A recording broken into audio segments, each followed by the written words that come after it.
இன்றைய புனிதர். இயேசுவில் எனக்கு பிரியமான சகோதர சகோதரிகளே, இன்று நம் தாயாம் திரு அவையானது மாசற்ற குழந்தைகள் விழாவை கொண்டாடி மகிழ்கிறது. பெருநகர் ஒன்றில் வசித்து வந்த டோனிக்கு ஐஸ்கிரீம் என்றால் உயிர். ஒரு நாள் அவன் ஐஸ்கிரீம் பார்லருக்கு சென்று கசாட்டா ஐஸ்கிரீம் எவ்வளவு என்று கேட்டான். 25 ரூபாய் என்றார் பணிப்பெண். கையில் இருந்த காசை எண்ணி பார்த்துவிட்டு வெண்ணிலா ஐஸ்கிரீம் எவ்வளவு என்று கேட்டான். 20 ரூபாய் என்று பதில் வந்தது. வெண்ணிலா ஐஸ்கிரீமே போதும் என்று வாங்கி பார்லரின் ஒரு மூலையில் இருந்த நாற்காலில் அமர்ந்து சாப்பிடத் தொடங்கினான். 20 ரூபாய்தான் வைத்திருப்பான் என்று நினைத்த பணிப்பெண் ஐஸ்கிரீம்கான பில்லை அவனிடத்தில் வந்து கொடுத்தார். பையன் போன பிறகு பில் பணத்தை எடுக்க வந்த அவர் அழத் தொடங்கினார். பையனிடம் 25 ரூபாய் இருந்தது. பணிப்பெண்ணுக்கு டிப்ஸ் வைக்க வேண்டும் என்பதற்காக கசாட்டா ஐஸ்கிரீம் சாப்பிடும் ஆசையை தியாகம் செய்துவிட்டு 5 ரூபாய் டிப்ஸ் வைத்துவிட்டு சென்றிருந்தான் அந்த சிறுவன். பணிப்பெண்ணுக்காக தன்னுடைய ஆசையை துறந்த அந்த சிறுவன் டோனியின் தியாக உள்ளம் உண்மையிலே பாராட்டுக்குரியது. இத்தகைய தியாக உள்ளமும் மாசற்ற நெஞ்சமும் கொண்ட குழந்தைகளுக்குத்தான் இன்றைக்கு நாம் மாசற்ற குழந்தைகள் விழா என்ற பெயரில் விழா எடுத்து கொண்டாடுகின்றோம். கீழ் திசையிலிருந்து வந்த ஞானிகள் மூவர் ஏரோது மன்னனிடம் சென்று, யூதர்களின் அரசராக பிறந்திருக்கிறவர் எங்கே? அவரது விண்மீன் எழக் கண்டோம், அவரை வணங்க வந்திருக்கிறோம் என்று சொன்னதை கேட்டதும் அவன் கலங்கினான். அவனோடு சேர்ந்து எருசலேம் நகர் முழுவதும் கலங்கியது. பின்னர் அவன் அவர்களை தனியாக அழைத்து, நீங்கள் சென்று குழந்தையை குறித்து திட்டவட்டமாய் கேட்டு எனக்கு அறிவியுங்கள், அப்பொழுது நானும் சென்று அக்குழந்தையை வணங்குவேன் என்றான். ஆனால் ஞானிகள் மூவரும் ஏரோது மன்னனிடம் போக வேண்டாம் என்று கனவிலே எச்சரிக்கப்பட்டதால் அவர்கள் வேறு வழியாக போய்விடுகிறார்கள். இதனால்தான் ஏமாற்றப்பட்டு விட்டோம் என்பதை அறிந்த ஏரோது மன்னன் பெத்லகேமையும் அதை சுற்றிலும் உள்ள ஊர்களிலும் இருந்த 2 வயதும் அதற்கு உட்பட்டவையுமான எல்லா ஆண் குழந்தைகளையும் கொன்று போடுகிறான். அப்படி இயேசுவுக்கு பதிலாக கொல்லப்பட்டவர்கள்தான் இந்த மாசில்லா குழந்தைகள் என்று தூய மத்திய நற்செய்தியில் 2ஆம் அதிகாரம் 1-18 முடிய வாசிக்க கேட்கின்றோம். யூத வரலாற்று ஆசிரியரான பிலாவியூஸ் ஜோசப்புஸ் தன்னுடைய வரலாற்று புத்தகத்தில் இந்த நிகழ்வை குறித்து எங்கும் குறிப்பிடாததால் ஒருவேளை இந்த கொடிய நிகழ்வில் நிறைய குழந்தைகள் இறந்திருக்க மாட்டார்கள் என்று ஒரு சிலர் சொல்வார்கள். இன்னும் ஒரு சிலர் பெத்லகேமையும் அதன் சுற்றுப்புறத்தையும் அங்கு வாழ்ந்த மக்கள் தொகையையும் வைத்து பார்க்கும்போது 30-35 குழந்தைகள் கொல்லப்பட்டிருக்கலாம் என்றும் சொல்வர். எப்படி இருந்தாலும் தன்னுடைய பதவிக்கு ஆபத்து வந்துவிடுமோ என்று பயந்து பச்சிளம் குழந்தைகளை கொன்று போட்ட ஏரோதின் ஈவு இரக்கமற்ற செயல் உண்மையிலேயே வன்மையாக கண்டிக்கத்தக்கது. இந்த ஏரோதை குறித்து முன்பு சொன்ன வரலாற்று ஆசிரியர் பிலாவியூஸ் ஜோசப்புஸ், ஏரோதுக்கு பிள்ளையாக பிறப்பதை விட அவனுடைய வீட்டில் பன்றியாக பிறந்திருப்பது நலம் என்பார்.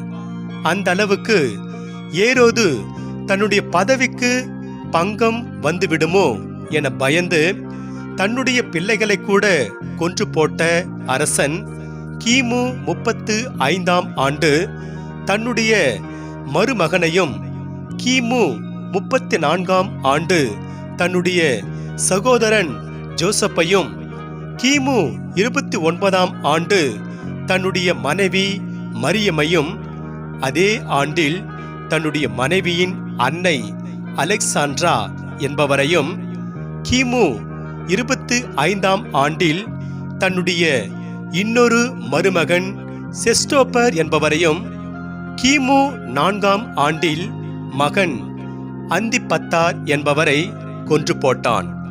இப்படியாக ஏரோது மன்னன் தன்னுடைய பதவியை காத்துக்கொள்ள அதற்கு தடையாக இருக்கும் யாரை வேண்டுமானாலும் கொன்று போடும் அரக்கனாக இருந்தான். இப்படிப்பட்டவன் இயேசுவை கொல்வதற்காக 2 வயதுக்கு உட்பட்ட ஆண் குழந்தைகளை கொன்று போட்டதில் வியப்பேதும் இல்லை. ஏரோது நிகழ்த்திய இந்த கொடிய நிகழ்வு பழைய ஏற்பாட்டு காலத்தில் பாரவோன் மன்னன் மோசேயை கொல்வதற்காக ஏனைய யூத குழந்தைகளை கொன்று போட்டதை ஞாபகப்படுத்துகிறது. விடுதலை பயண புத்தகத்தில் 1ஆம் அதிகாரம் 22ஆம் வசனத்தில், ஆனால் மோசே எப்படி பாரவோனின் கையிலிருந்து தப்பித்தாரோ அதே போல குழந்தை இயேசுவும் அவருடைய தாய் மரியாவும் ஏரோதின் கைகளில் சிக்கிக்கொள்ளாமல் யோசேப்பு வந்த கனவில் மூலம் எச்சரிக்கப்பட்டு எகிப்துக்கு தப்பி ஓடுகிறார்கள். அவன் இறந்த பிறகே தங்களுடைய சொந்த ஊருக்கு திரும்பி வருகிறார்கள். இயேசுவுக்காக தங்களுடைய இன்னுயிரை துறந்த மாசற்ற குழந்தைகளுக்கு விழா எடுத்து கொண்டாடும் வழக்கம் எப்போது தொடங்கப்பட்டது என்று அறிய முற்படும் போதும் முதல் நூற்றாண்டிலேயே தொடங்கிவிட்டது என்பதை அறிந்து கொள்ளலாம். பீட்டர் கிறிசோஸ்லோகுஸ் என்பவர்தான் இதனை தொடங்கினார்.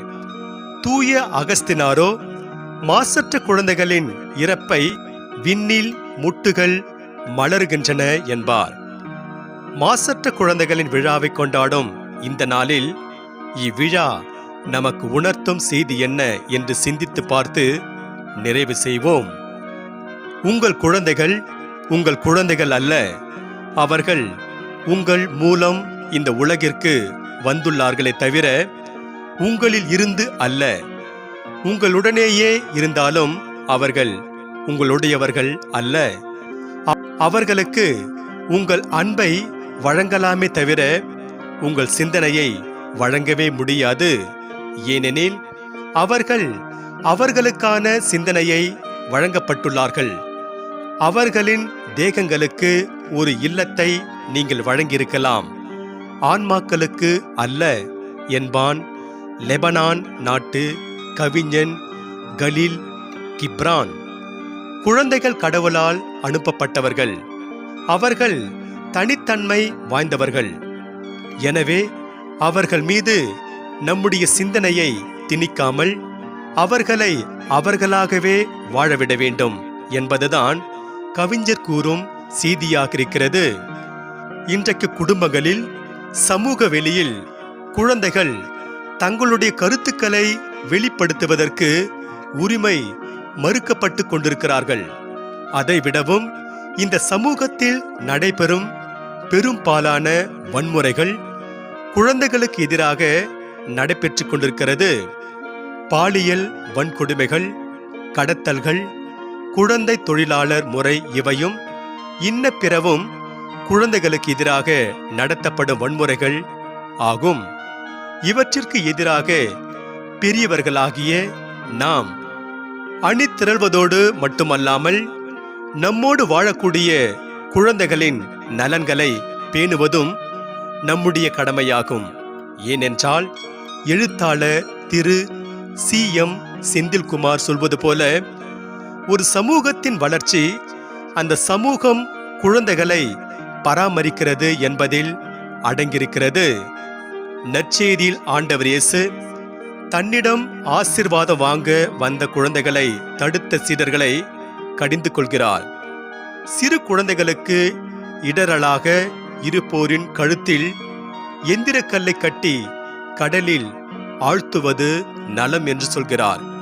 தூய மத்திய நற்செய்தியில் 18ஆம் அதிகாரம் 6ஆம் வசனத்தில், இதைவிட மேலாக சிறு பிள்ளையைப் போல தம்மை தாழ்த்தி கொள்பவரே விண்ணரசில் மிக பெரியவர் என்கிறார்.